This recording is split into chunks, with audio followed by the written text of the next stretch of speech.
Good evening. We're gonna call the meeting to order of August 1st at 7 p.m.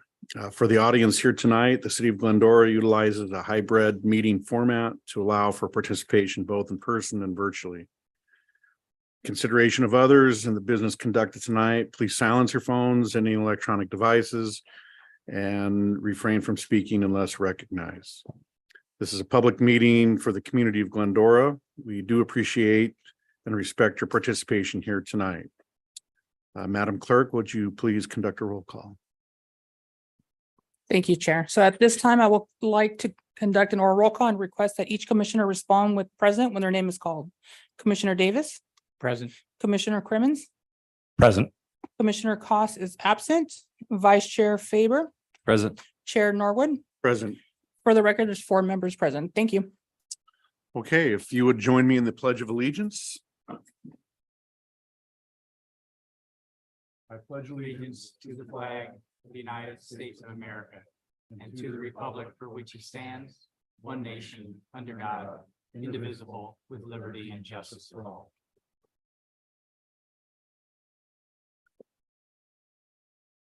Does anyone wish to reorder or add to the agenda?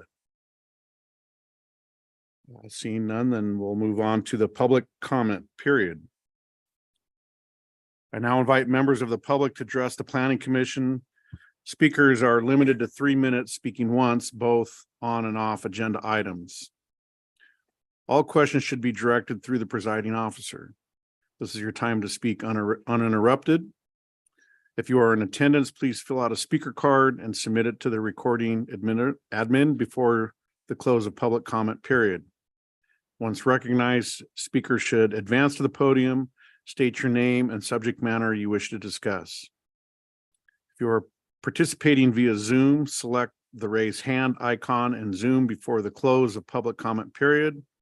Once recognized, you will receive a request to unmute, state your name and subject matter you wish to discuss. So is there anyone here tonight that wishes to speak under the public comments? Has seen none, Madam Clerk. Is it for public comment?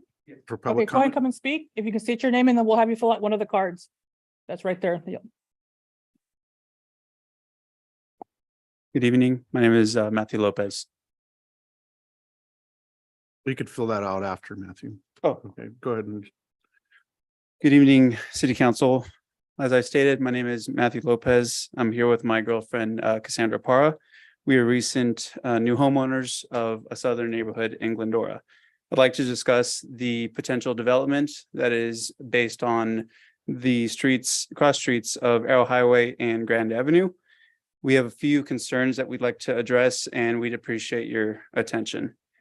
From our understanding, there is potential development that is planned from the city for potential homeless shelters, for potential halfway housing, and that sort of situation. We're not quite sure what the plans are yet. We've only heard and what we read from the City of Glendora website, but I do have a few concerns.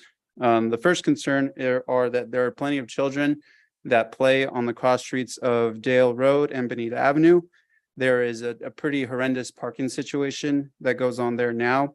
One of my main concerns is, what if the development continues to add plenty of parking bad situations for kids to play? The next topic I do have to bring up, what about the property values? I've read both good and bad about these types of developments in neighborhoods. I would like to question, what would it do to our potential property value being a new homeowner? The second one would be deterring people from moving into the neighborhood. I myself, I know, wouldn't be comfortable moving into this neighborhood if I knew this development was happening. So I question, what if future residents would like to move to the neighborhood and it deters them from doing so? Another potential question I do have is unwanted guests in the neighborhood. What is the city's plans to potentially police the area? Are there going to be potential patrol units preventing any potential vandalism or theft? Another topic I'd like to discuss is that The current El Dorado Oaks building that is there is a development from the early 1900s. I think it should be treated as just the same as the other historic buildings in northern Glendora. It's been there for quite some time. I know it was there before any of the neighborhoods around that development, and I think it should be treated just the same. I appreciate your attention and thank you. Thank you, Matthew. Any other comments under the public comment period from the audience? Madam Clerk, anyone on Zoom? If anybody on Zoom would like to speak, if you can please click on the hand icon. We have none. Thank you. With that, we will close public comment period. So now I would like to invite each commissioner member to provide a statement or report if they choose so. Commissioner Crimmins, Nothing for me this time. Commissioner Davis. The only thing I have is in reference to the speaker's comments about the development going on down there. I've heard it around town of late as well. I don't know if it's something that will come before us first or not. If somewhere along the line, if we could get an update on that, I'd appreciate it, or even now would be sufficient. During the director's report, I can make a comment on the Beautiful, site. thank you. Thank you, Commissioner Vice Chair Faber. Nothing to report at this time. Thank you, and I have nothing to report at this time. So we will move now to public hearings. You forgot the director, staff, Oh, I did. attorney statements. Yeah. Okay. I'd invite Community Development Director Jeff Kugel and Assistant City Attorney Danny Alshire providing statements and reports. Sure. So I just to respond on behalf of the city for the residents, some comments and questions about the property down at near the corner of Grand Avenue and Arrow Highway. So just for the public's and the speakers' information, I'm the Community Development Director. So I'm the staff that oversees the department that would be involved or has been involved in the acquisition of the property and then ultimately negotiating the development of the property along with working with the city council. So the city council did approve the acquisition of what's called the Dale site, which is a property or otherwise known as the El Dorado Oaks. It's a former convalescent home facility that's generally located northeast or northwest of the corner of Grand Avenue and the Arrow Highway. And it's about a 2-acre site. It's improved with a variety of different structures. And so the city actually closed escrow on the property on yesterday, on Monday. So the city's now the owner of the property. Going forward for the next several months, the focus is to both secure the property and to prepare it for demolish all the improvements. And it'll probably take a few months before the site comes down. Beyond that, the city has not, developed any specific plans about what the development of the site will be, have not spoken with any particular developers or even gone as far as, prepared any documents relative to advertising the property for sale or the council's not expressed specifically what it wants to be other than the city did acquire it with in part with affordable housing funds. And so the development of the site will be an affordable housing development of some type, but how many units, when that will happen, has not been determined at this point. Again, the only thing that we're doing right now is we've acquired the property and we're preparing to demolish the improvements and clear it and secure the site. But it will be something when it is there is some type of agreement to sell the property and to develop it. Whatever happens there, the planning commission would play a role in receiving an application on the development of the property. The council will play a role on the price and terms of the sale of the property. And so it'd be something that's going to be occurring over the next probably few years. And before you see anything constructed, in the meantime, we are sending out some information to the surrounding neighborhood to let them know that the city has acquired the property and where they can get more information about that. I'm sure that the city will be scheduling outreach meetings with the community, with the neighborhood, and gathering information about, concerns that the residents will have regarding the development of the site as we move in that direction. So. Is there a difference between low income and homeless transitional housing? Because Yeah, I that's what mean, I've heard too, like the speaker had mentioned. I've heard from numerous people around that it's to be a homeless shelter, homeless transitional. And I just wanted to, whatever facts are out there, just that's. yeah, at the time, like I said, the council's directed staff, the acquisition of the property. It's with affordable housing funds. It could be as in part, to serve the homeless population as part of the city's responsibility to do that. But we have not received direction that specifically at this point. We just know we've acquired it. We're going to be moving in the direction, like I said, of demolishing the improvements and then working with the council to figure out what type of development will occur on the property, what level of affordability, who are we trying to serve with the development of the site. All of those things need to be worked out through with the council. Okay, I would offer that notices should probably go out before we acquire property when it's as sensitive as that is to a neighborhood. Just my opinion.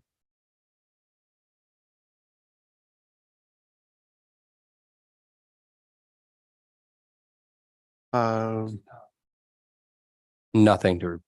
Okay, now we'll move on to public hearings. So I'm the first public hearing is a consideration of a resolution to approve a conditional use permit to allow the operation of a massage therapy in conjunction with a health and beauty business located at 123 West Route 66, California, project number PLN 23-0013. The applicant is Sandra Flores and the property owner is ROIC California LLC. So I'm going to declare this public hearing open. I'd like to invite Senior Planner Natalie Espinoza to present the staff report. Thank you. Good evening, Chair Norwood and members of the commission. Before you is an application for a conditional use permit to allow massage therapy in conjunction with an existing health and beauty spa business called Untie My Knots within an existing shopping center. The Glendora Municipal Code allows a health and beauty spa to include ancillary massage therapy use within no more than 30% of the gross floor area of the primary use, which would be the health and beauty spa. The project site is located at the multi-tenant commercial shopping center at the northwest corner of Glendora Avenue and Route 66. It's kind of small, but this is the existing tenant space, which is approximately 1,860 square feet. Since the code allows up to 30% of the primary business to be massage therapy, the applicant would be allowed to have up to 558 square feet for the massage therapy use. The applicant, though, is proposing to have 221 square feet for 2 partition rooms for massage therapy.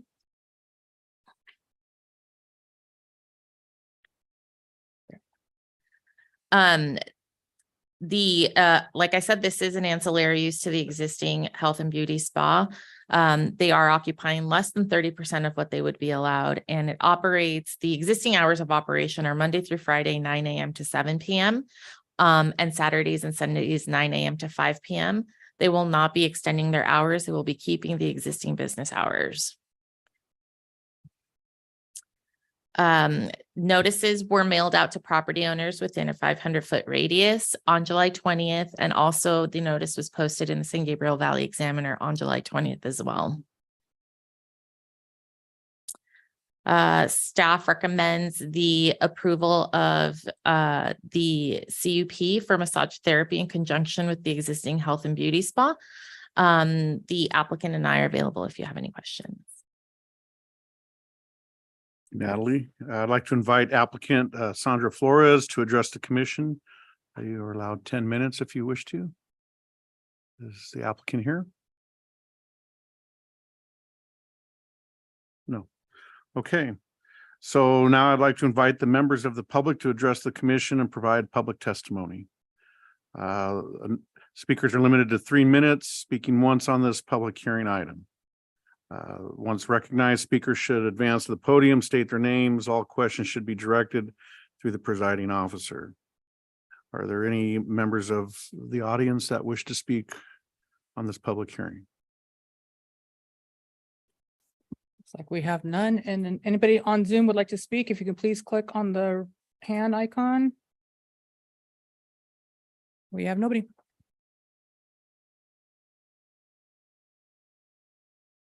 Okay, so I'm gonna open it up to discussion and deliberations from the commissioners, and I'll start with Commissioner Crimmins.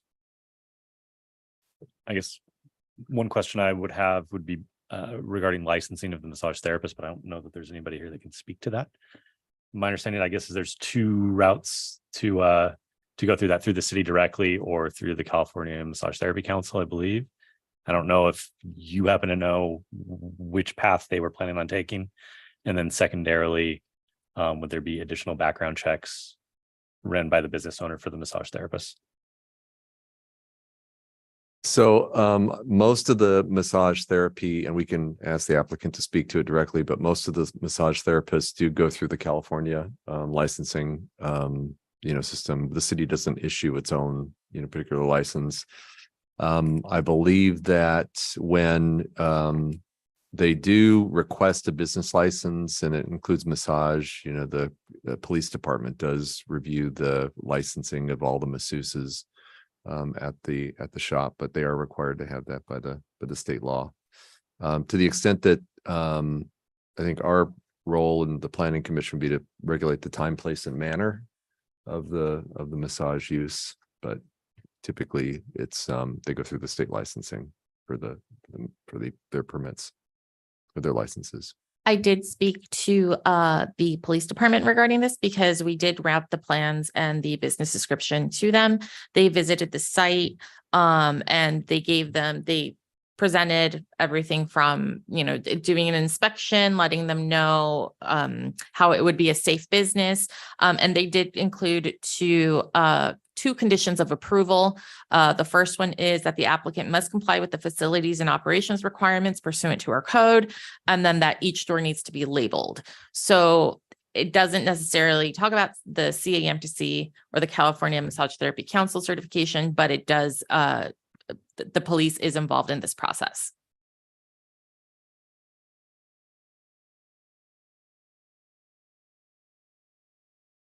That's it for me. Thank you.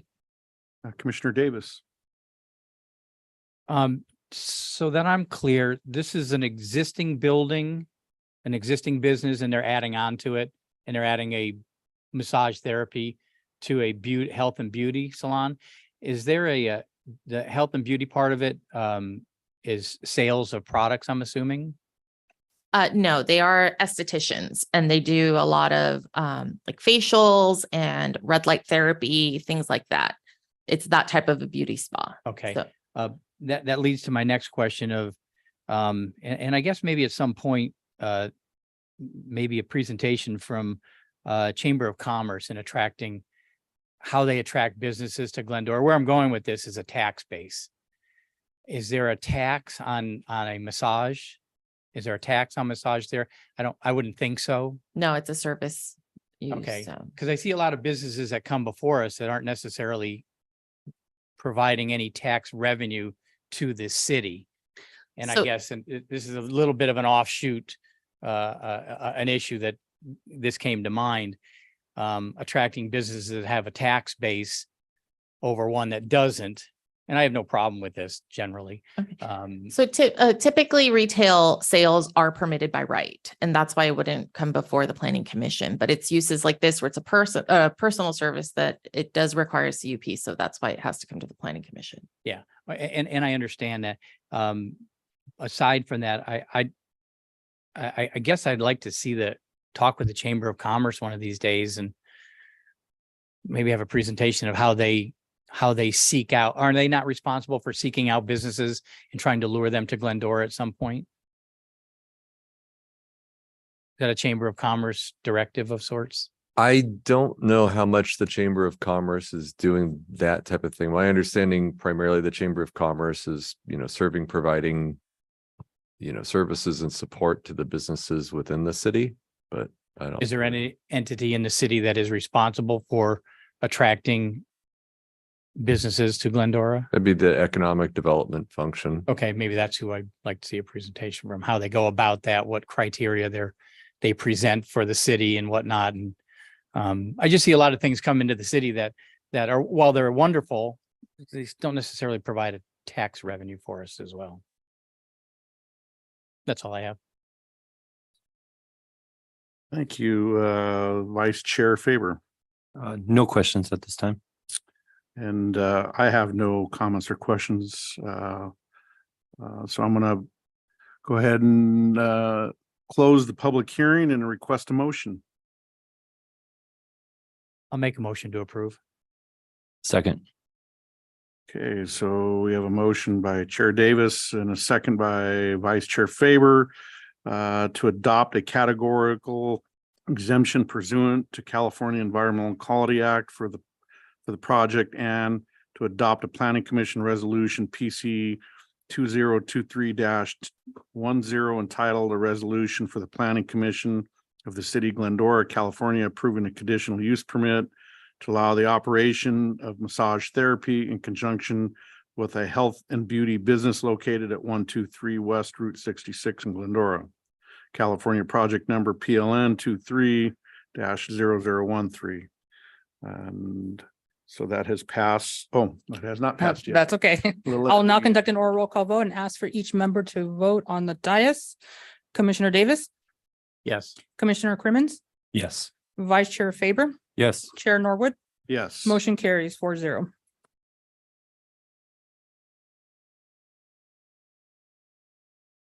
Okay, so we're gonna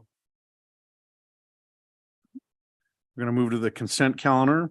Does anyone wish to comment on item number 3? Okay, I'm gonna request a motion, a second, to approve the consent calendar, item number 3 as presented. I'll move. I'll second. I'm sorry, who was first? Okay, So First by Crimmins. Commissioner Crimmins and a second by Commissioner Davis. perfect. So I'll now conduct an oral roll call vote. Commissioner Davis, Yes. Commissioner Crimmins, Yes. Vice Chair Faber, Yes. Chair Norwood, Yes. motion carries 4-0. Okay, we're gonna move to new business, a planning commission workshop regarding objective design standards, progress and receive feedback. Invite principal planner Hans Friedel to report. Well, good evening, Chair and Commissioners. We're here tonight to provide an opportunity really for the commission to offer some feedback to our consultant on objective design standards for new development. By way of some background, see if I can go in the right direction here. Okay, California state law requires objective design standards for qualifying residential and mixed-use developments. Glendora has currently a mixture of objective and subjective design standards distributed throughout the zoning code and specific plans. Objective design standards are written as requirements rather than guidelines. So you sometimes hear people talk about design guidelines. We're talking about requirements. Therefore, all residential and mixed-use projects applying under Housing Accountability Act protections shall comply with each standard under California law. Instead of shoulds, you will see shalls, musts, or wills, essentially. There's less discretion in architectural review. Furthermore, get this slide to work here. Housing Element Program 16 of our adopted housing element action item 24 calls for us to revise our design guidelines to be objective and remove language requiring interpretation of design quality. Eliminating subjective evaluation regarding the architectural quality of a development, will produce more consistency in building design, and create objective design standards, or creating them was also a commitment under our SB2 grant task 2. To that effect, council approved a contract in May with Placeworks, a planning consulting firm, to prepare objective design standards for residential, commercial, and qualifying mixed-use development types for the zoning code and specific area plans, thereby replacing existing subjective design guidelines and prepare the accompanying CEQA environmental documents. With that, I'd like to introduce Alan Loomis, the principal with Placeworks, working and managing this project. And he'll be talking to you about some things you like and maybe don't like with different sites and architecture in the city. This board here. Thank you, Hans, and commissioners. Thank you for making the time this evening to meet with us. By way of starting, as Hans indicated, we were initially engaged or contracted by the city just this past May. So we were at the very beginning of what is likely to be an 18 to 24 month process before we arrive at a final recommended design standards that would be ultimately adopted by the city council, although of course with your recommendation along the pathway.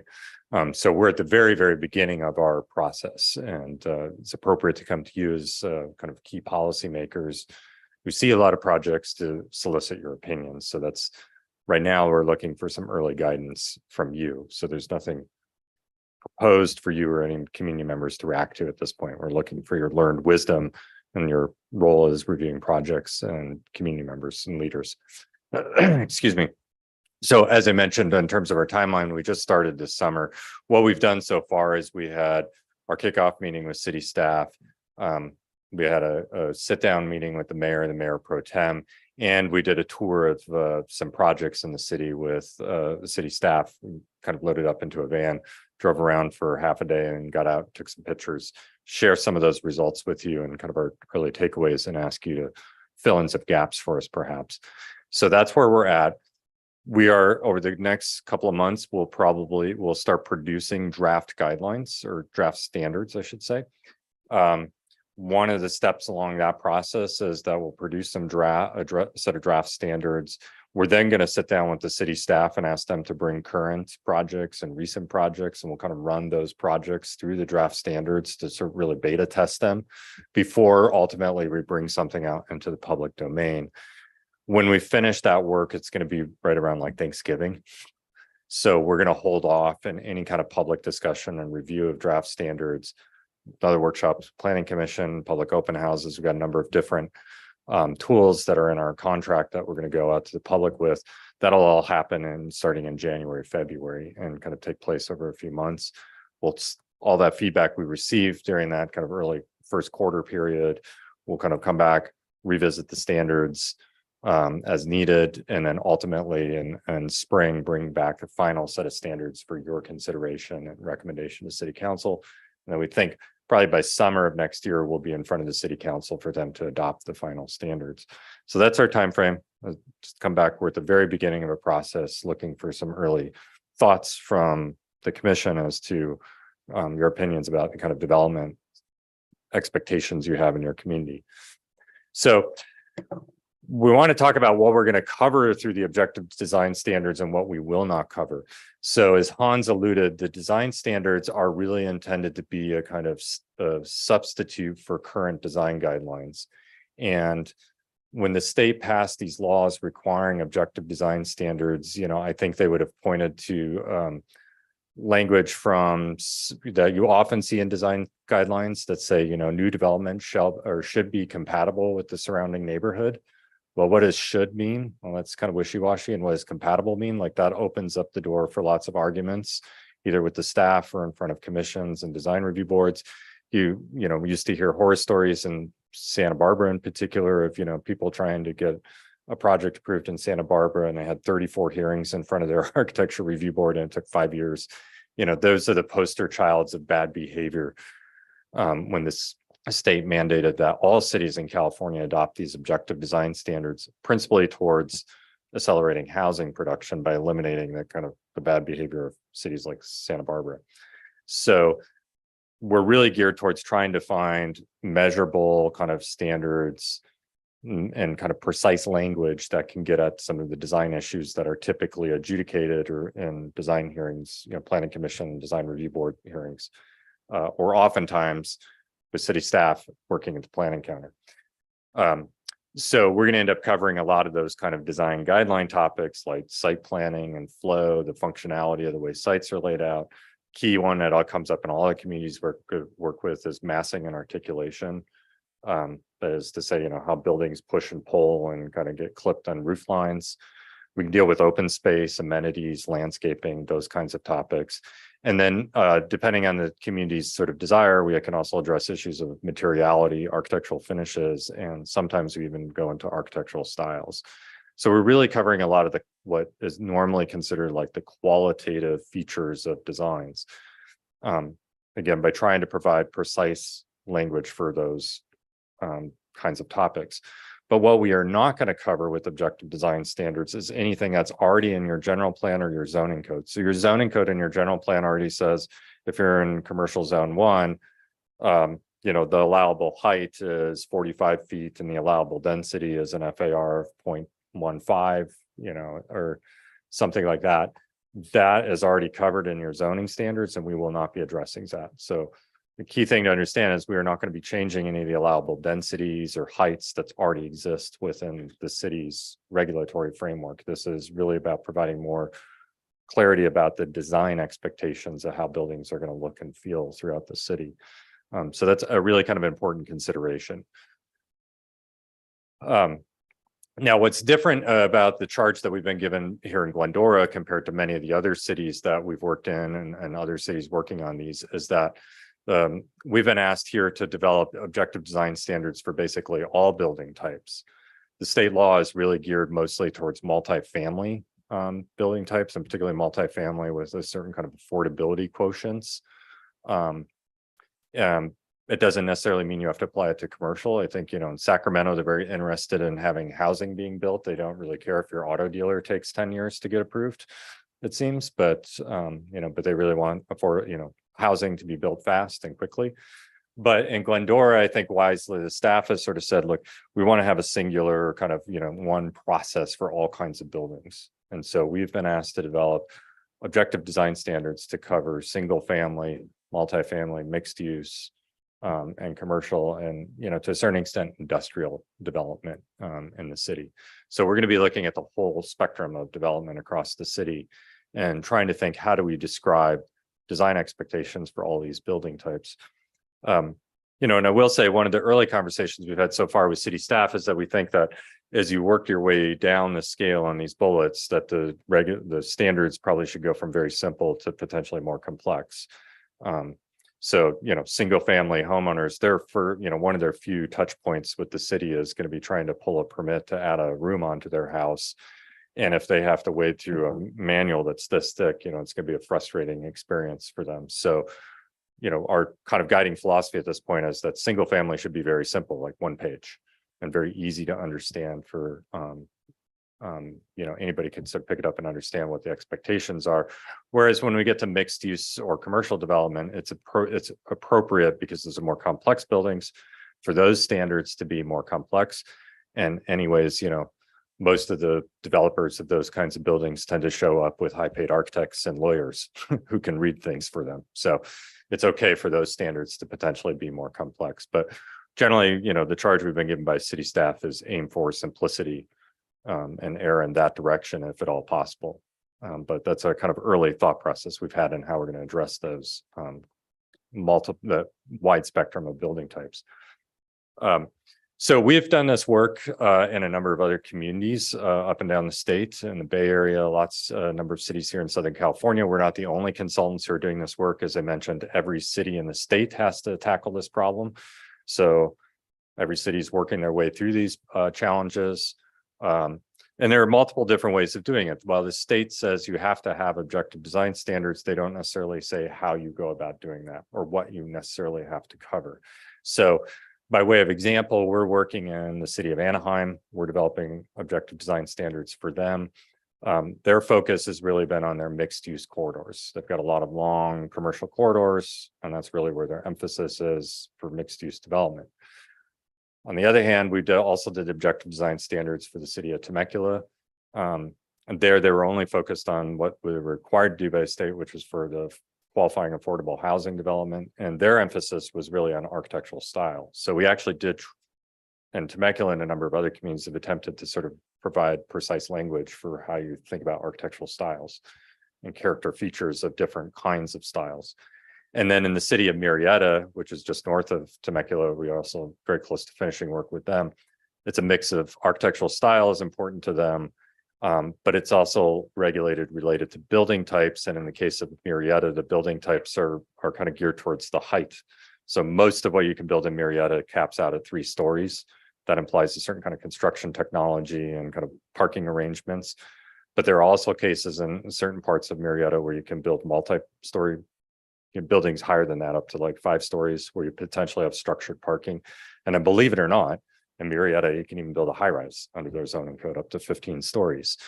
So once you get beyond 7 stories, you're in concrete and steel construction, and it's a really different kind of problem. So we're like, well, you have this theoretical possibility that somebody will build a high-rise in Murrieta, so we'll write standards for that. So in Murrieta, the standards are sort of calibrated based on these different kind of building heights or building types, as we call them. So there's a lot of different ways you can kind of package these questions up. And we generally try and organize our thinking around these topics in a way that's actually the most useful for the way the city is going to have to implement them. So as I said, the state doesn't say how you have to do this, they just say you have to do it. You have a lot of local flexibility in how you approach it. The other piece is that there are a variety of different ways you can sort of scorecard this. So a lot of the cities that we've worked with, we've developed checklists.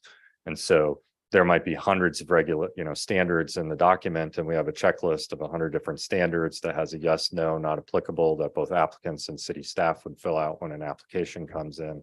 So it's very clear whether the project has met the standards or not. So it's kind of akin to having a scorecard. You can also develop a menu of options. So a lot of the communities we've worked with, we've done this, will say you must meet 5 of the following 12 kind of criteria. And it's up to the applicant to decide what makes the most sense for their project. And then staff just verifies they hit at least 5 of the 12 that are on the list. So there's a lot of different ways you can manage this. So, we've also done examples where we'll say you must have roofline articulation, and here are 3 measurable ways you might achieve that. You could use all 3 if you want, but you could also just do 1. So there's menu of options we find actually works pretty well, given how many different diverse sites we're trying to accommodate with these kinds of standards. And where we'll land in Glendora, we haven't exactly, we're not even close to making that kind of decision. It's subject to a lot of conversation. So as I mentioned, we went on a van tour with city staff. And so the starred sites here on the map indicate the sites where we actually got out of the car and kind of walked around a little bit and kind of talked about what we were looking at. So you can see they're both, a lot of them around on Route 66 and near the village, but also a few south of the freeway. And, just some snapshots from our tour. And I'm going to kind of take you on a kind of an abbreviated version of that tour with some of our assessments by kind of going down Route 66 from west to east. So at the west end of Route 66, you have this building called the Park Place Apartments, which is actually a small mixed use project. You can see it's on the north side of the street, and behind the arcade and the hedges out on the sidewalk is a kind of commercial space, but above that is apartments. And this was mentioned as being a project that nobody complains about, which I think means it's a good one. It could be because the colors are innocuous, but it could also be for other reasons. So our kind of assessment, and you'll see in each one of the projects we visit, we did this kind of, consumer report style assessment of kind of these same 4 kind of topics that we talked about repeatedly as we looked at these different sites. We think from the massing, in terms of its articulation of the overall building form and the setback as it relates to the streets, seems like it's doing pretty well. Parking, internal circulation, and the common space, open space amenities, we gave kind of a middle range. And I will say we didn't have the opportunity to be able to walk up into the project and see really what kind of amenities they had. So we're making some educated guesses here based on the aerial photography and what we saw from the street. The next stop on our little tour is going to be at the corner of Grand Avenue and Route 66. So this is a commercial center. There's the US Bank is there. It's right at the corner, at the northwest corner. And it's 100% commercial. And we generally think this one does pretty much all those kind of topics really well. It's for a commercial center. It's actually got some nice open space with some shade trees. You know, it's a two busy streets, but if you're sitting out in a cafe, happen to be closed the day we were there. But you're kind of pulled away from the street in that little internal courtyard. So it's somewhat pleasant, you know, certainly more pleasant than if you're right out on the street. You know, there's a lot going on architecturally with this building. The parking is in the back, the building faces out onto the streets. You know, so it does a lot of things well. The only kind of really negative comment, significantly negative comment that we had to say was that there was an awful lot of gooseneck lighting on this building for the scale of the building that it was. Seemed like it was overlit. But otherwise, it seemed to do a lot of things pretty well.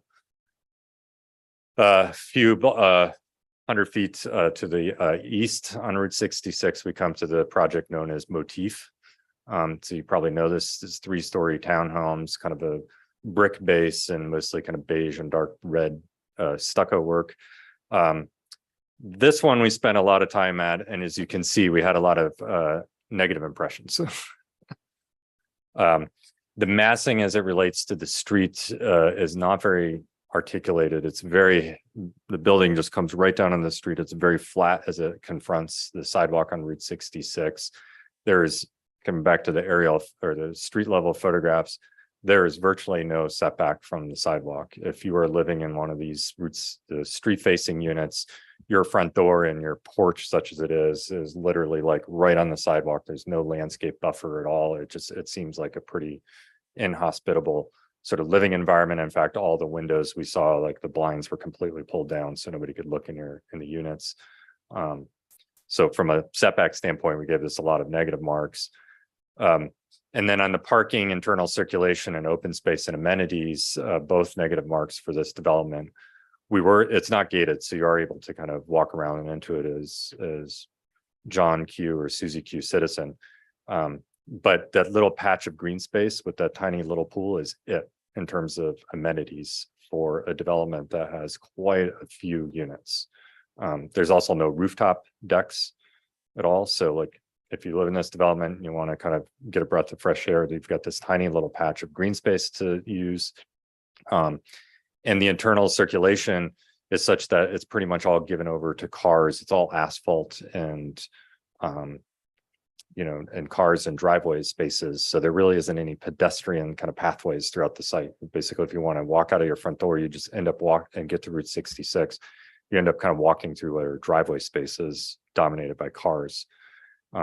So it's a pretty, I would say probably the most unpleasant of all the developments we went to go visit. I'm trying to be judicious about our kind of takeaways on this. A little bit further east is the Avalon development, which I'm sure you know quite well. That is right next to the future Gold Lines or light rail station. Wraps around a gas station that has a holdout from the development. This one is a real mixed package. It's, you know, we think on the internal circulation and open space, judging from the aerial photographs and kind of marketing photos, they've got a decent amount of amenities. There's a pool, there's 2 different courtyards, there's some internal recreation spaces, etc. The circulation internally, you know, you pull in and all the circulation is inside the building in a garage. So there really isn't any site circulation. You can see on the aerial that there's a giant garage in the middle of this development. And if you watched it being built, that's probably the first thing you saw is the garage go up and then the apartments wrap around it. The setback treatment is kind of okay. And then we think on the massing side, you know, partially because it's one of the biggest buildings in town, if not the biggest and tallest, the massing probably could have been a little bit more massaged.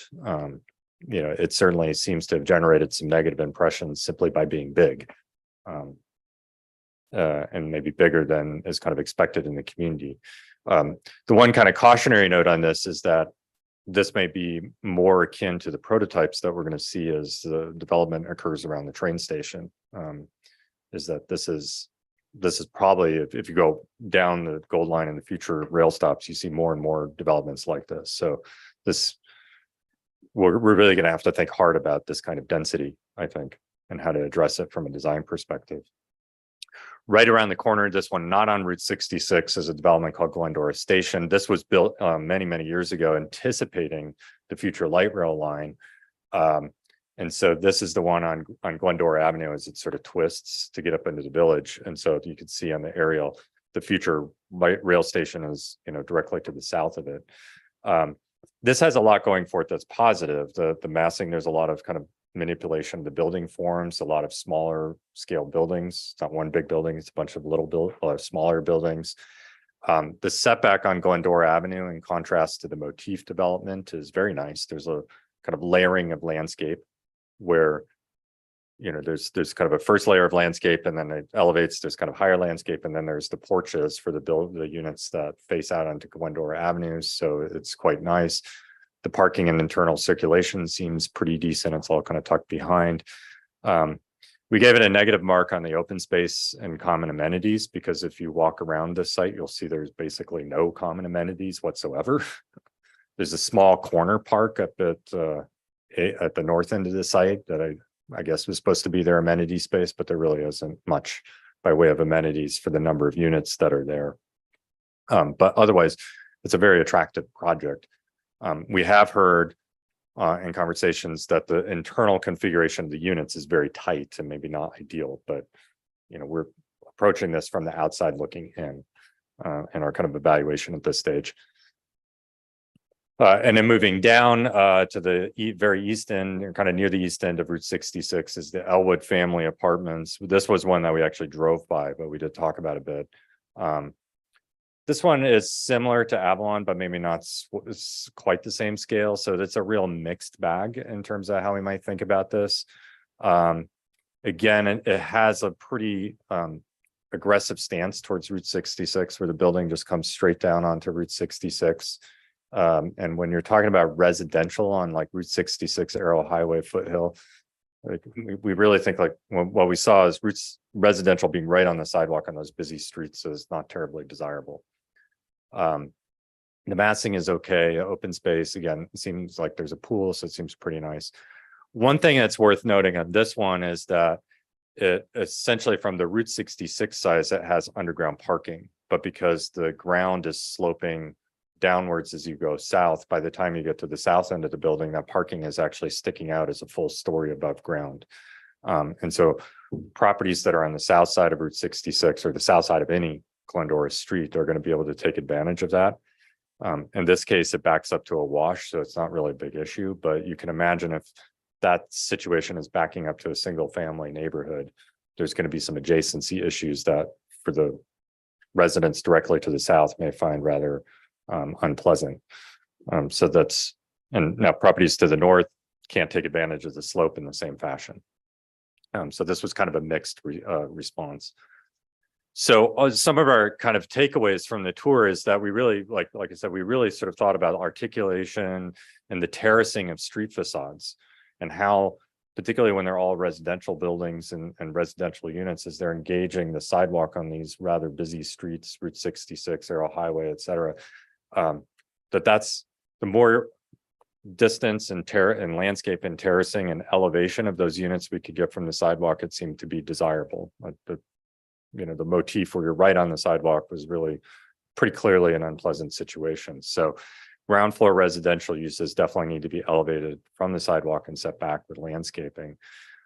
We also saw that the projects that did things well, and we heard this also thinking about the commercial development, so providing clear and safe pedestrian pathways and spaces is also kind of an important kind of thing that we take away from the better projects. And then a kind of last bullet point that we talked about with staff quite a bit is the idea that the open space and amenities should scale proportionally to project size. So if you've got a smaller development with maybe 10 units, having a small like barbecue space and a little patch of green space for the residents in those 10 units might be appropriate. But if I've got a 25 to 30 unit development, that's inadequate for the number of residents that are going to be living there. And of course, if I get to 100 units or, close to that number, I want to have more kinds of amenities potentially a pool. And so the idea that the amenities would scale proportionally to project size was something that we took away as being an important kind of consideration. So there was one project that we drove by and kind of got out and looked at a little bit, that seems to hit all the marks pretty well. And that's this development on Foothill Boulevard. It doesn't have a name that I'm aware of, but the entrance to it in the aerial photograph off Foothill is right next to an animal hospital. So it's probably how you recognize it. I drove by it on my way here trying to think, what's the name? It's Foothill Animal Hospital, I guess, development. But in terms of the overall massing, you can see on the building forms, there's a mix of 2-story, 3 stories, sort of dormer style windows. So there's a lot of things going on with the massing. There's a lot of articulation going on with the building facade with kind of bay windows that pop out and balconies that recede within the building. The lower right image is the view from Foothill Boulevard. So you can see there's really generous landscaping from the sidewalk before you get to the front door of the units that face out onto the street. When we look at the aerial photograph, you can see that the parking internal circulation kind of makes a certain amount of sense. It almost looks like a kind of extension of the street grid. There's not a bunch of kind of crazy, wacky roads running through there. And then also the open space and amenities seems to be proportional to the size of this development. You can see right in the middle of right in the middle of that triangular site, there's a swimming pool and a kind of clubhouse. So there's definitely kind of a consideration. A lot of residents living here would have a desire to be in some sort of common amenity space. And certainly at this time of year, a pool would be very advantageous. So we put this up here to say, like, we think this one's doing a lot of things well, and certainly would welcome the commission's sort of thought. Are we reading any of these projects correct, including this one? Again, I would say this development, from what I gather, is probably in the 20 units an acre territory, maybe a little bit more. And when we think about future development that might be concentrated around the future light rail station, it's probably going to be considerably higher than this. So it does present for us collectively a sort of challenge as to how do we achieve the positive qualities of this development when we're potentially looking at density levels that might be a lot higher, as might be allowed under the zoning code for around Route 66 and the train station. So to conclude our presentation and open up the floor for your kind of opinions and kind of discussion, some prompts. So we'd be interested in hearing from you what you think are the most successful project over the past 10 years and why. And it certainly doesn't have to be a design criteria. Commissioner Davis, you might say, I really like project Commercial Center X because it brought in a lot of sales tax for the city. So that's certainly fair to say you think that's the kind of criteria for what's a successful project. But then second bullet, flip that on its head. What's the least successful project in the past 10 years? And why would you say that? Another one is, where do you think future development in the city is likely to concentrate? Which will help us focus our attention on the kinds of development that is likely to occur and that we really need to address, where the rubber is going to meet the road in terms of kind of staff's interactions with applicants. And then 2 last questions. Are there any specific architectural styles that you think are appropriate to the city? As I mentioned, some of the cities we've worked in, they've really been keen on having us develop architectural styles, so a menu of acceptable architectural styles. But other cities like Anaheim, they've said we have no interest in that. We're not going to regulate that at all. Like, developers, architects can pick what they want. So it's an open-ended question whether you think that's going to be appropriate here in Glendale or Glendora. And then finally, are there any potential comparable cities that you think are good role models? Love Santa Barbara. It's a great city, and that'd be fair for you to say. You might say, I have no interest in being like Santa Barbara. You could turn that on its head too and say, don't be like that city. So that concludes the presentation, and here to engage in discussion, answer questions, listen very carefully to your thoughts. So thank you for your indulgence.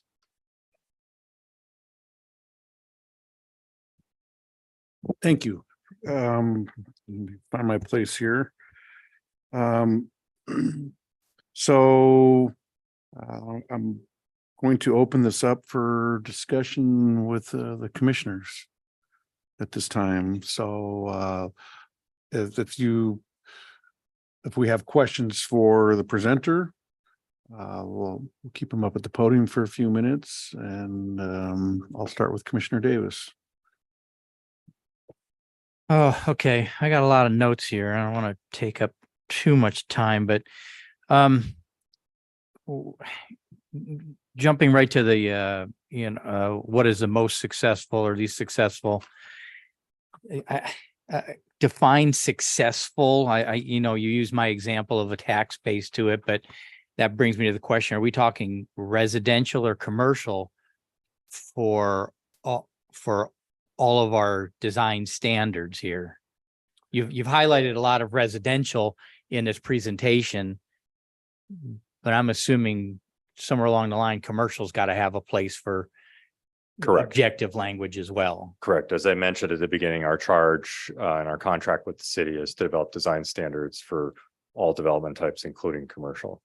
The focus has been typically on multifamily because that's where the kind of greatest sort of development pressure tends to be. It's, there's more of that kind of applications, I think, coming into the city, at least at its scale, than commercial, but all things. So if it's a successful commercial project, be open to hearing that too. I can tell you what I think is the least successful, and that would be Avalon.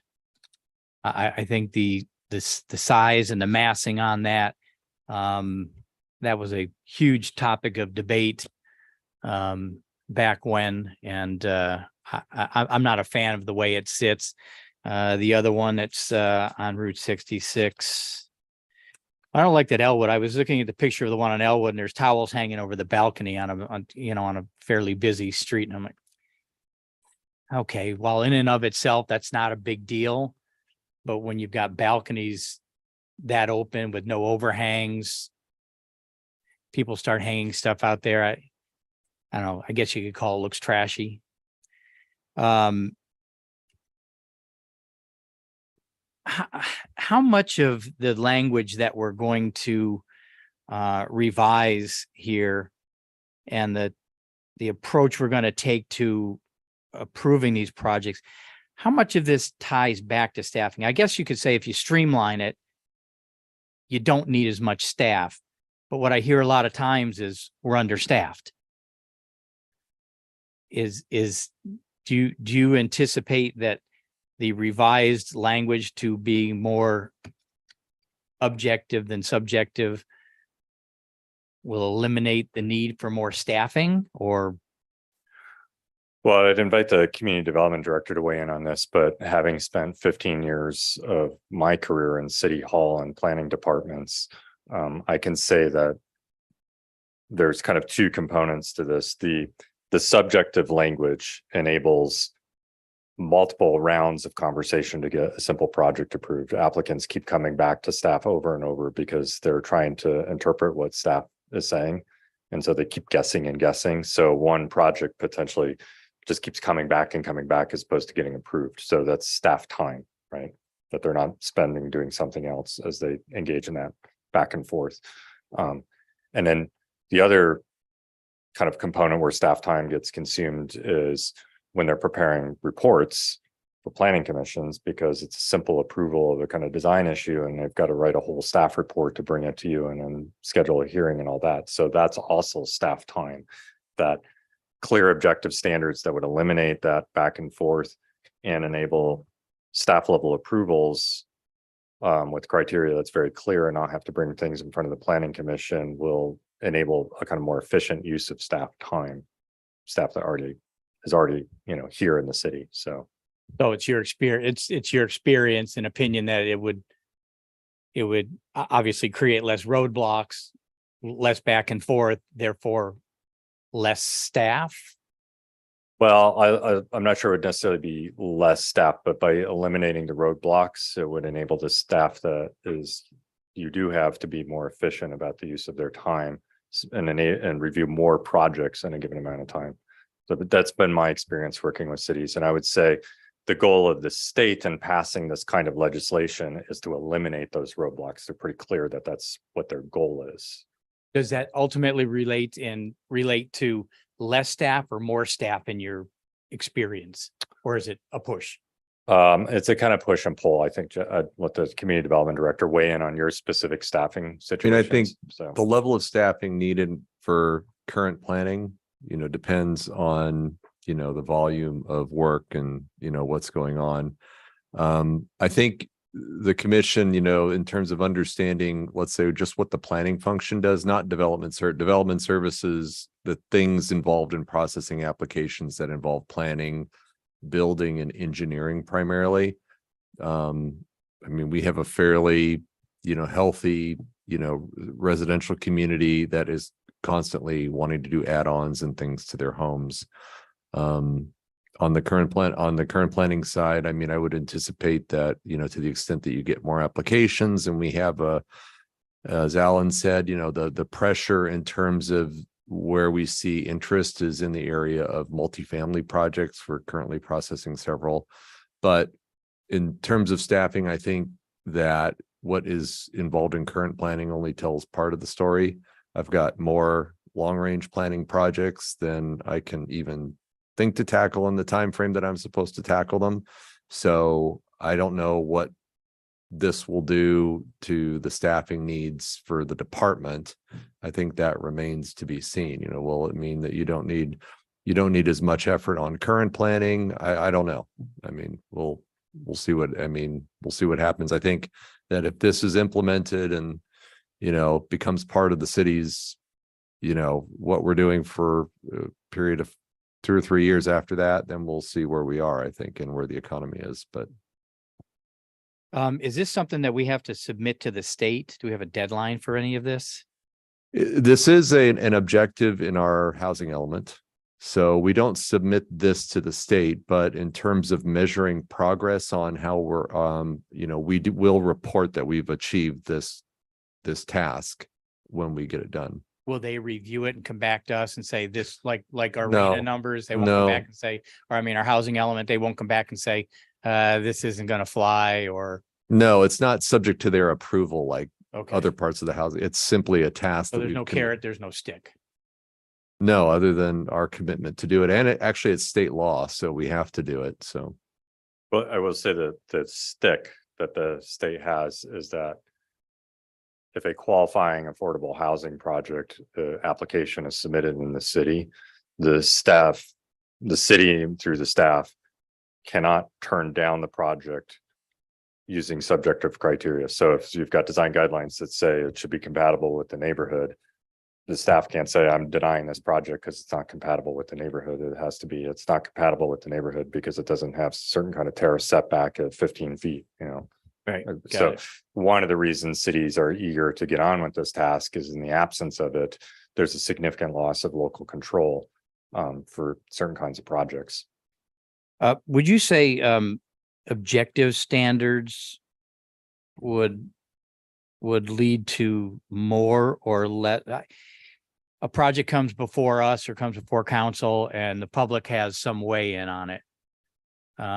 Any thoughts on the language affecting how many people may show up at a meeting to either support or protest against a project with objective language rather than subjective? Is there any horror stories or any success stories that you said, well, the objective language, it led to a lot more people in support of projects or the opposite?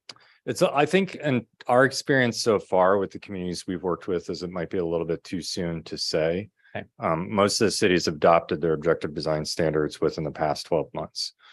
So it's hard to know whether like development that's being built is like causing an uproar in the communities because most of the cases, projects have only recently been approved. They haven't even broken ground yet. So community members may be unaware of them. I will say one of the key kind of ideas with objective design standards is that there is no hearings for projects. You have clear criteria. You don't have to debate it at a planning commission or city council. You have clear criteria about what you expect. City staff receives an application. They run through a checklist to meet our clear criteria Happens or across the no. counter. If the answer is yes, you move on to, building and safety. Right. Right. If the answer is no, revise the project to meet our clear criteria. So that is, I think, one of the reasons why we have a fairly robust outreach plan scheduled in the first and maybe second quarter of next year after we have draft standards, is so people can really look at the standards we've drafted and make sure it's capturing all the kind of topics that are of importance to the community.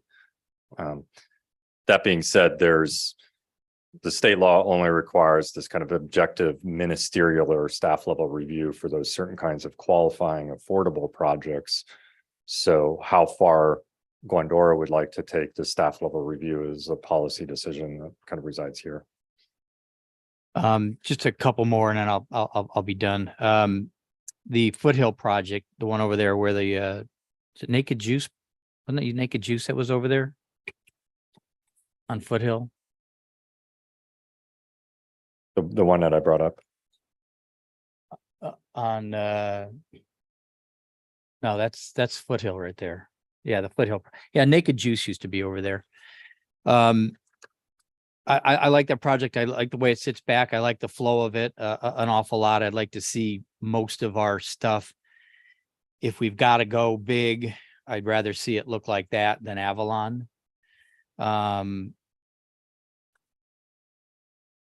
Do you know if Foothill, I know Avalon got density bonuses. Did Foothill get any density bonuses that you know of?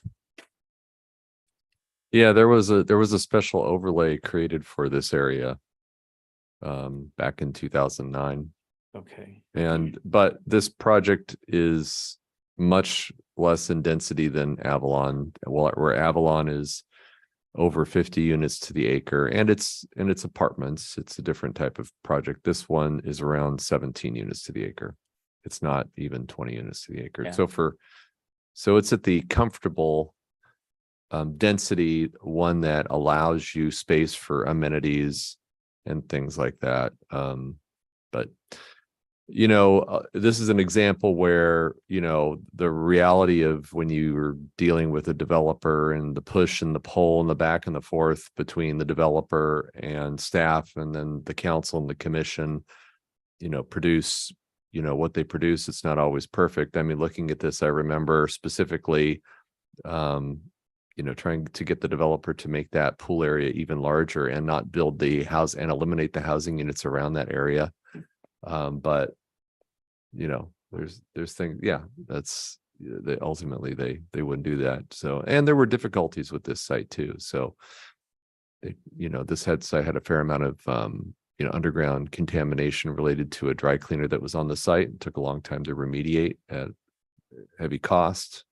So, but I agree. This is a good looking project. Yeah, and I like the way it sits back. I think anytime you can set something back some from the street and terrace it.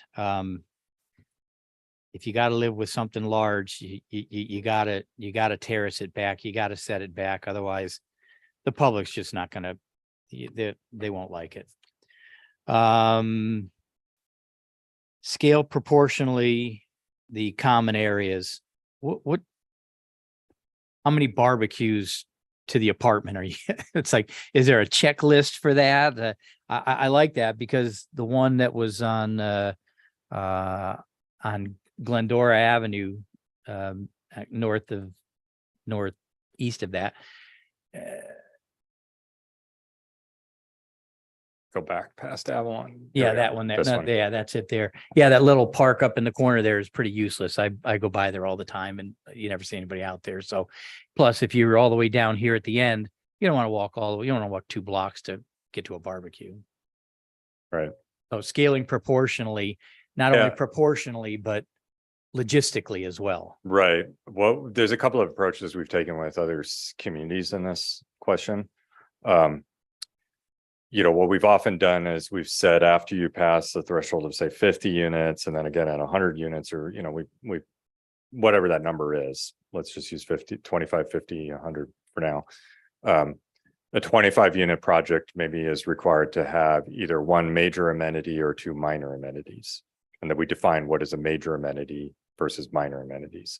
When you get to 50 units, now you have to have a major amenity, but you might have the option of having three minor amenities or, another major amenity. And, it kind of scales up from there. And then we think about what constitutes a major amenity. So a swimming pool typically we define as a major amenity, but we would say it needs to be 30 by 50 feet or the equivalent water surface area, for example. So that's a very precise square footage of the amount of water that you've got. A major amenity might also be like a community room of a certain square footage and ceiling height, potentially. Whereas minor amenities might be the barbecue pits, things like that. But as much as we can, we usually try and define like a certain kind of area, like square footage or dimensions for that. We've done work in Riverside County where the communities are very rural. So we've even had standards for like chicken coops as a potential minor amenity. And then we say, how big is a chicken coop, Right. So we work with communities to kind of figure out what makes sense and relative to the kinds of development they're going to see as we sort of scale that. And then we kind of think like, what is that right proportion? What's that threshold that triggers the next level of amenities? So one of the things we do as we work through this with communities is we also look at the range of projects you've seen over the past, 5 years in current stuff. And we try and calibrate the standards to the scale of development. So if typically in most communities, there's a kind of threshold of kind of smaller scale projects versus larger scale projects. And, this one, Glendora Station, this is probably in the mid-range, let's say. So this is maybe like a 30-unit project. So we would say what's appropriate on this site for a 30-unit project. And maybe the next scale up is that 100-unit project. So and it's different for different communities. What's the scale of big versus small and the question of amenities. And some of it has to do too with the kind of scale of sites that you can acquire. So when we've done work like in Marietta, they've got lots of raw land floating around. Nobody's ever built on it. So people can assemble, one parcel and then voila, they've got, a 6-acre parcel to work with. Right. Nobody's ever built on it. So that's a different equation than here in Glendora, where most of your development is going to be infill. I'd like to think had this come to us when I was here, I would have suggested that little park or whatever it is be in the middle so that equal distance from both ends. So the logistics of the common areas, I think, should be something that we look to have, that we should look at. Yeah. Why have this guy this house all the way down at the bottom, have to walk all the way to the north, 2 football fields to. And that's a good point. And thank you for reminding me of that one too, that issue, because we've addressed that as well, that, at least, if you only have to have one amenity, it has to be a certain kind of distance from the edges. So it's generally in the center. Whereas if you're a project that is now have to have 2 amenities or, 3 open spaces, the main one or one of them has to be in the center. The other ones you could put on the periphery of the site. So we've tried to address that with these kind of like, a certain dimension from the edges of the property is where that defining the center. Okay. And I think Craftsman or Spanish Revival generally fits the Glendora motif around here. Large Mediterranean, you see an awful lot of large houses in Arcadia and around there, and they're large Mediterranean houses just sitting right on the street. The McMansion, they call them, I guess. I am not in favor of that style, or that style is okay if it's set back some, but I think the Craftsman and Spanish Revival, if they got to be closer to the street, that's probably a little more palatable to me. Anyway, that's it. Sorry for taking up. No, thank you. So we'll go with Commissioner Crimmins. Thank you for the information, the presentation. I don't have much other than I think your key takeaways seemed accurate, especially the scaling of the amenities as well. And I think generally speaking, and staff would probably know this better, but we're going to see more mid-range density development. There's probably not going to be a lot of single family that this will impact, but more like you said, infill. So some things to consider. Thank you. Vice Chair Faber. Yeah, thank you, Alan, for the presentation. Couple questions I had were on the screen right now, that the new guidelines or the objectives we create, will the X's you would have on some of these communities that you've shown us, would those be the guide that would potentially not allow that project to be approved in that sense? Or would they just something you pointed out? Potentially. So let's kind of run with Commissioner Davis's sort of thought about the open space being central to the project site. If we were to write design standards for multifamily development that said your primary open space needs to be generally centered in the site, and we'd probably give that, you know, within 75% of the actual literal center of the site. This project would not meet a standard like that because the open space, as pointed out, is at the very far north end of the project. So the project would have to come back and potentially be redesigned to meet that standard. And then my next question, I have a few questions. I'll try to go through them quickly. Do you see the presentations to the planning commission changing once these guidelines are in place, because they'll be meeting these different points that we're looking at? So we may see different presentations than we gotten over the last. I think few I'll months. defer to staff and kind of Yeah, I could see. procedurally how that might work. I could see the analysis being a little bit different because, you know, if you, to the extent, I mean, we have a certain set of objective standards right now, which are related to, you know, we have height. There's a maximum height that's X number of feet. There are setbacks, which are X number of feet.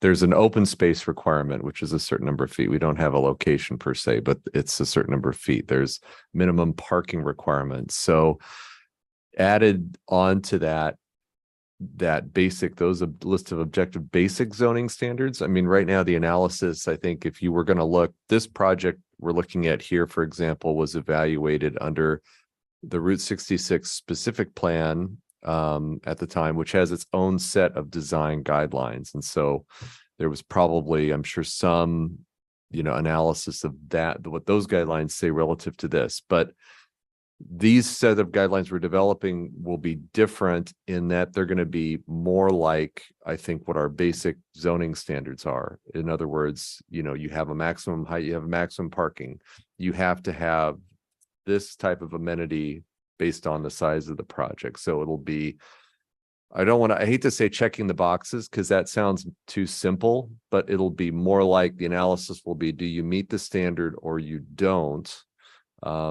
And I think the idea behind that is so, you know, I know, for example, that when it comes to Avalon Bay, people will still tell me that, well, I think staff made a mistake on their analysis of the design guidelines in this particular section of the code or something like that, because it's not objective, it's subject to interpretation, you know. And so the purpose of this is to kind of, I think it's really to remove that interpretation and make it clear for everybody to understand, which is good because in theory, there might be less argument over, you know, what the code says. But on the other hand, the state really is pushing you with adopting objective guidelines into, you know, not entertaining things that are not within the construct of the code. I'm giving a kind of a long explanation, but does that kind of help? Yeah. Can I add? I think he's spot on. I think we'll evolve to something like we have with the development standards where we have those, the box checklist thing we have in the reports. We'll probably just expand on that as part of a report presentation for you. The thing to keep in mind that's not a part of this discussion, that was part of the policies going forward as part of the housing element. One of them also is the thresholds for what will be coming to the commission is going to be changing as well. Remember, there's going to be a much higher standard of unit count to come here. You're going to be seeing far less small projects coming to the commission. Yep. I forgot the number. It's like 25 or 25.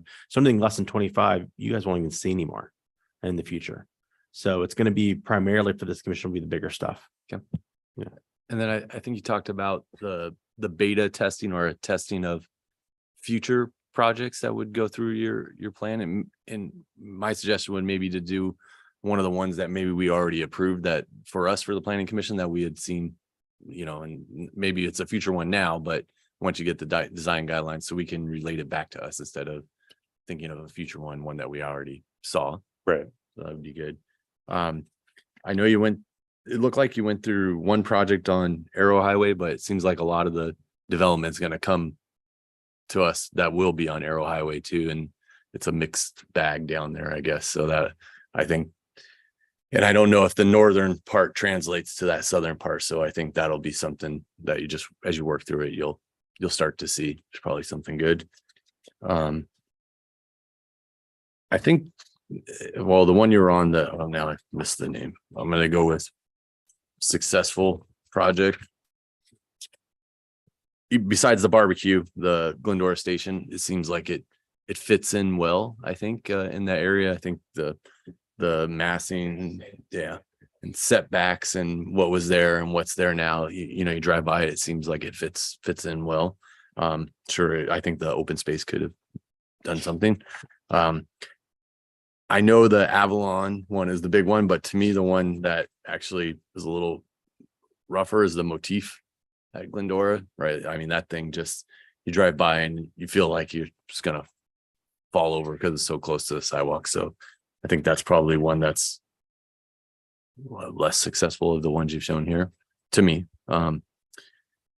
The specific architectural styles. So, you know, I just reminded of a poster that has 40 or 50 different architectural styles. So I don't know if I would specifically say to claim which one of those would be better in Glendora, but I know there are a lot. And I think maybe the idea of the professionals limiting down those down to like 10 styles or not that poster. I think you've probably seen that poster too. Yeah, there's stuff in every architecture, first year architecture studio. Yeah, so Nice, you know, it's cool. it's gonna be limited down to these 5 or 10 are the ones that, you know, fit most spaces, and some will be, you know, better here or better there or something like that. So that would be good. Yeah, and I think that's not so sure on the comparable cities, at least for what I would say, but I think you've seen a lot of them. So I think you can find the best one of your experience. So thank you. Thank you. Okay, thank you. So, yeah, my comments, the question, and it would be for staff, is these objective design standards. I know that we've been talking about, they've kind of revamped because of what we've submitted to the state in terms of density in some areas within the communities, and the amenities you're talking about. Does that clash? So if I can build it, I don't know, let's say 20 units an acre, but you're saying my amenities can only knock it down to 15 units an acre, or am I saying that wrong? To where I I'm going think I to, I'm understand gonna what you're saying. lose, the code says this, but then this design standard says this. So Yeah, I design think, standard says I need these amenities, but I want to build these because the code tells me I can build these. One of, I mean, I could, one of the things that we'll do as we go through this process and sort of beta test the standards that we're developing is to make sure that they can yield viable projects and development. So we don't want to create objective design standards that prohibit us from hitting required housing densities at housing sites or something like that. So we'll have to tailor them to that. It's not gonna effect. be in direct conflict of Ideally of the not. zoning of what we have now, where a developer's sitting there going, okay, well, which is it? You know, I want to build this, but you're telling me I need this. no, that's actually a really good point, because if you think about, you know, zoning and just the regulation of land use, everything that we, the city planning, the planning commission are doing in some way is limiting the property owner's ability to develop their property in some fashion by either requiring setbacks up. You're gonna 20, we just took away 20 feet of their front property. Oh, you can only be so high. Well, you just took away airspace. You have to have X number of parking spaces. Well, how much land do the parking spaces? So everything that we do, the layers of limitations on the use of property that we impose for legitimate community reasons, right? Communities, they want the building setback so it looks nice. You want to have enough parking. So like Hans said, I think we're cognizant. I just want to point out, you make a really good point that everything we're doing is creating a constraint on the development of real estate. You know, it's for the purpose of making Glendora a nice community, but nevertheless, that's what we're doing. And so we have to balance that, I think, that need to do that because we want the community to be nice against the need of the investor to want to come and build a nice project, kind of have a sense of what a builder wants to build and can make a profit on, because it's a business, right? So and we need these things in the community. So but I think that's a really good point. I just wanted to drive home that, we're really cognizant of what we're doing, at least at a staff level, when we do these things. And I don't mind the constraints per se. What I don't want are conflicting constraints. So where if we're trying to get objective standards, we've got zoning that says this, but then, okay, well, now this says the amenities here, so now I don't get to build to my zoning levels of what the, the ordinance says. So that's the only concern I have, is that we're building in something that's going to be conflicting to where it doesn't become objective. It becomes more of a headache for you guys and you guys, because you're kind of caught in the middle.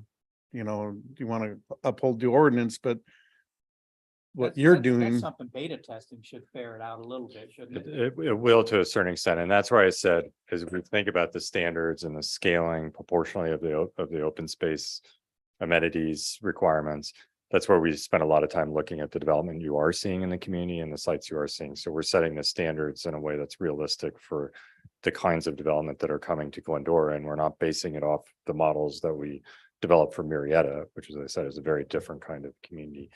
But Chair Norwood, you're definitely, I would sort of completely agree. It's a very good point that you raise. Two things I would offer commentary on that. One is that the state seems to have been told a lot of cities that their kind of housing density number is 30 units an acre. And in our experience, that's like kind of an impossible number to meet. You cannot build 30 units an acre and provide parking on site, like driveway, garage access parking, 2 cars per unit. It's just like geometrically impossible. That kind of development, like the Foothill development, that peaks just over 20 units an acre. So the only way you can get up to 30 units an acre without building concrete parking underground or some sort of structure is if you're like doing a senior housing development and you've just slashed your parking requirements in half. So there is this kind of, I think there's this kind of contradiction coming out of the state and a number of communities where they've said 30 units an acre is what's permitted, but nobody's going to build that because it's not going to make financial sense to build at that density. So there's, just because the code says you can build at a certain density, doesn't mean at the end of the day a developer is going to hit that number, because there are other kind of constraints and financial and construction considerations they're balancing as they're trying to figure out what they can do. The other thing, it's more kind of in our bucket and with the city, is as we write these standards, we also have to be cognizant that architects and developers are also responsible for a book about this high called the California Building Code that has a ton of other regulations in it. And so one of the things we want to be very careful when we do this is that we don't write anything that's a standard that's already covered in the building code. So some commissions I've worked with have been very keen on sort of dictating the number of foot candles of light that's going to fall in front of the front door of a unit. And we're like, well, the building code and Title 24 already covers all those sorts of things. So your standards don't need to address it. We might Okay. say something about the design of the light fixture, like should be Craftsman or modern, we could sort of maybe try and address that, but we're not going to talk about foot candles because that's covered in other regulations that the city administers. Okay. But there's a lot of there's a lot of possible conflicts as we keep writing more and more regulations, for sure. Right. Yeah. And I know the state is, they're trying to create these objective standards for the community so that, builders can walk in and kind of have an idea what they're getting into, and they're not being told one thing and then another thing. And then, so I'm in total agreement with trying to make it objective. It makes their job easier, and maybe we'll shorten our meetings. So, question on just one quick question on the Elwood family apartments isn't that considered and I could be wrong, correct me, wasn't it like a HUD housing project? Is there input from the state or federal government on the design of that, or how it was built? So so that is an affordable, 100% affordable housing development. The city was very involved in initiating that project and assembling the site and invested money directly into it. It's not a Section 8 project. It is an affordable housing. So the rents are restricted, and the incomes of the residents are of up to a certain limit. But it's So the design of the was completely relied upon the city planning commission, city yeah, council. one of the first large. I mean, all of these projects would not have been that they visited, really, especially on Route 66, would not have been possible without the Route 66 specific plan. The Route 66 specific plan was intended to produce. Now, I think you could see, and I'll point out some of the where I think this Route 66 specific plan sort of missed. At the time when it was adopted, it required at least around the Gold Line station, so where the motif is, and that right on the property line. Well, the setback at the time when it was adopted, this Route 66 specific plan was adopted in 2003 was 0 at the front property line, up to a maximum of 10 feet. And I remember that project taking me down memory lane on, all of the projects I've been involved with. And at the time, expressing that even to the builder, it's like, that type of development is not what the specific plan envisioned, because it's a 3-story townhome with its front doors on the street. The specific plan wasn't specific enough about what it really wanted.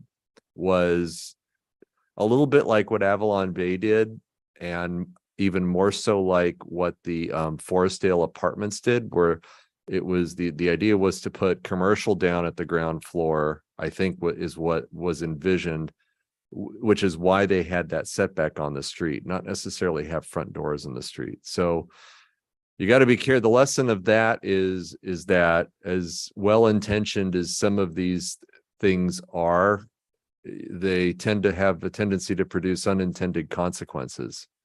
And I think the motif is sort of emblematic of that. It's that type of unit doesn't work well up against the street. And ironically, that type of unit is the same as the Foothill project, same type of unit. It's just how it's oriented to the street. Now, I will say also, we were talking about densities and can you get of certain types of product, because we're talking about production housing, right? We're not, this is all stuff that there's 3 to 5 different types of housing that are built in the multifamily world. And most of what's built in Glendora are the 3-story row houses. And they rely on lots of driveways to feed each individual garage. And they tend to only to max out at about 20 units to the acre. The motif maxed it out. It just exceeds 20 units to the acre by a little bit. And so that's why another reason why that project feels so tight. Also, the Route 66 specific plan itself did not have any open space requirements when it was adopted. And so to the extent that we were able to get things in there, we did. So I guess I have been here long enough to have enough hindsight to see all the things that, wish you could have, would have, should have. But hopefully that kind of enlightens. Hopefully I think the city did do some things to address some of the parts of the Route 66 specific plan, like increasing the setbacks, which were done in 2017. We did a major revise at that time, and some other things. And I'm hoping through things like the objective design guidelines and other things that we're working on that will better fit the development standards for Route 66 and some of these other places where we get the most pressure for housing. Commercial tends to be very, I think, traditional in the sense that it's, street oriented, strip commercial or grocery store anchored centers, rehabilitation of things like that. So I'm really personally kind of less worried about how that's handled because, you know, it's all very, sort of formulaic how, major retailers come in and want things to be built and what they need. So I think we struggle more with the housing. Okay. Well, I mean, I look at the questions, I mean, the Glendora station, I'm guessing because that's where the access is to get in and out of there. That's kind of where the park ended up being. That's their driveway. And so, but I agree with Vice Chair Faber. The motif to me is one that I'd prefer not to see. The Avalon, I mean, some of the setbacks, yeah, I mean, hindsight, but they built to what the specific plan was at the time. And the commercial does break it up a little bit. As a project overall, I don't mind the architectural and how it looks, but it is a little on the street. To me, in the past 10 years, I mean, I could look at each project and say there are things that I like and things I don't like, and people comments to me, and I mean, I can't sit here and pick one. The motif easily is one that definitely stands out because it's on you. People obviously are buying the property, so they're not having issues with it. So I'd like to be like Santa Barbara if you can get the ocean here. The 70-degree weather, I'm on board. But yeah. So, and as far as architectural, I kind of leave it to the staff because they look at what's in the neighborhood. It should be compatible to the neighborhood that you're in. A beautiful ranch style home on my street would Should or shall? shall. So a beautiful ranch style home on my street probably really wouldn't fit in all that well. It would stick out like a sore thumb. So I'm all about compatibility and making sure it fits in with the neighborhood, and and it should be for the property owner's taste to a certain degree too. So so that's all I have. If there's no other Just real quick, comments or- you'll be sharing the beta testing with us? Well, we'll definitely be sharing the draft standards that come out of that beta testing. And I think we can discuss with staff how much of the sausage making we kind of reveal. Okay, yeah, because if you can say, well, you guys approved this project and here's how it panned out with beta testing. Yeah. At least on a couple of them. I just want to add that in terms of what wasn't really highlighted, just to kind of emphasize that, this is a big project code wise. I mean, we kind of brushed over going, oh, we'll change the codes. Like what codes we do have with regards to development design related standards, which are few in some cases and a little bit more in others, is spread out all over our code. It's in multiple sections of Route 66, and it's in a separate one in our highway, and then we have some in our multiple family section, some of our single family section. It's everywhere scattered around. So from a staffing perspective, we're kind of scratching our heads going, wow, this is a big project. We're going to be really gutting and moving things all over the place in terms of our code book, and with the hope of having just one single efficient system of a code that says this is how you do things, and it's going to be referred to the design chapter, whatever here. That'll hopefully make things more efficient for everybody. But in terms of the workload we're going to be tackling here, it's going to be a comprehensive thing.